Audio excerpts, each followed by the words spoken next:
Hello, Skylark the Falcon here, King Asher's right-hand falcon. I literally sit on his right hand, but there's more to my job than that. I'm a protector and messenger of the king. King Asher and I have been through thick and thin together, and I've seen him face all sorts of trials. Most of the time, he's brave and always saves the day, but sometimes things are difficult, and it's my job to make him feel better when he's down. For example, there was one time when I saw my king go proudly into battle. Now, this wasn't just any battle, it was the battle of the century, the Great Thumb War. Unfortunately for my king, he has tiny thumbs.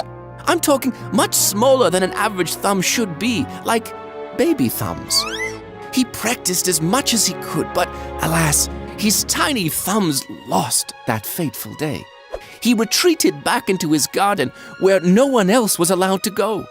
Not wanting to see anyone, he spent his days alone. He wouldn't eat, he wouldn't sleep. He just kept replaying the Great Thumb War over and over in his head. He was so sad. Being the king's right-hand falcon, I've seen my king sad, but never like this. I knew I needed to help him, but how? I then remembered a courageous king in the Bible named King David.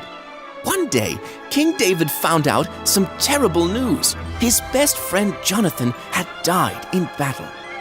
King David asked his helper if Jonathan had any family that was still alive. He found out that indeed there was someone, Jonathan's very own son, Mephibosheth. Mephibosheth had been sad too. His father Jonathan was killed in battle, and on the same day, he had an accident and broke his legs.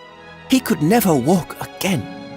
But when David found out that Mephibosheth was still alive, he knew he had to comfort him. So he brought him to his castle and let Mephibosheth live like royalty. God used David to comfort and bless Mephibosheth, even when he was sad. Once I remembered this story, I went to my nest and retrieved some of his favorite things. I swooped into the garden like the great falcon I am, and dropped his special stuffed bunny and a delicious snack of pickled pig's feet.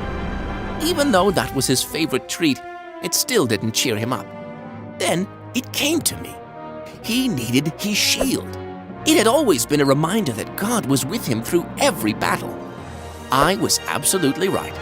King Asher took one look at the shield, and he realized that God loved him and was blessing him even when he was sad.